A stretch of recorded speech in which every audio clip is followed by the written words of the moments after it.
Battery রিক্সার অধিকাংশ যাত্রী হচ্ছে কিশোর গ্যাং। ওরা একটা সংঘবদ্ধ, ওদের সবাইগুলো দেখবে যে আপনি টিনেজ, এরা শিশু, এরা বয়স্ক প্রাপ্ত না, বা এদের বয়স না, বা এদের কোনো লাইসেন্স নাই, এদের ড্রাইভিং করার কোনো রুলস রেগুলেশন সম্পর্কে এদের কোনো ধারণা নাই, যার কারণে প্রতিনিয়ত আমরা দুর্ঘটনার সম্মুখীন হচ্ছি।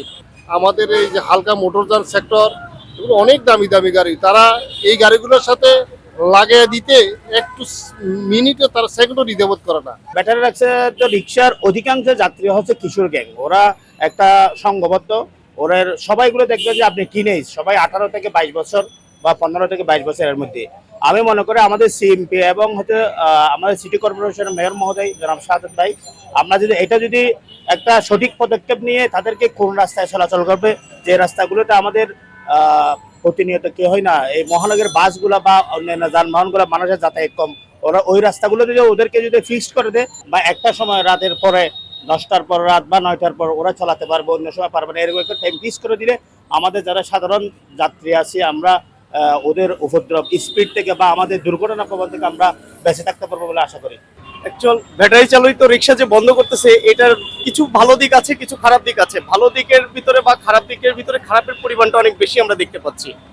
খারাপটা যেমন হচ্ছে, এই জায়গার যে ড্রাইভারগুলো চালাচ্ছে এরা খুবই অদক্ষ এবং শিশু জাত, এরা শিশু, এরা বয়স্ক প্রাপ্ত না, বা এদের বয়স না, বা এদের কোনো লাইসেন্স নাই, এদের ড্রাইভিং করার কোনো রুলস রেগুলেশন সম্পর্কে এদের কোনো ধারণা নাই, যার কারণে প্রতিনিয়ত আমরা দুর্ঘটনার সম্মুখীন হচ্ছি।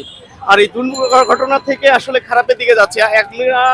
রিসেন্ট একটা পত্রিকার একটা রিপোর্টে দেখলাম যে 1 মাসে পুরো চিটং সিটির ভিতরে প্রায় 9 জনের মৃত্যু হয়েছে। কেমন? এই শুধু এইটার কারণের জন্য এদের ব্রেক নাই, কন্ট্রোলিং ভালো না, এদের সিস্টেম ভালো না, যেখানে ইচ্ছা সেখানে যায়, ইভেন বড় রেস গাড়ির সাথে তারা রেস করতে যায়। এই প্রেক্ষাপটগুলো নিয়ে এটা খুবই খারাপ দিক। এই ব্যাটারি চালিত রিক্সাগুলো এগুলো একটি মরণ ফাঁদ।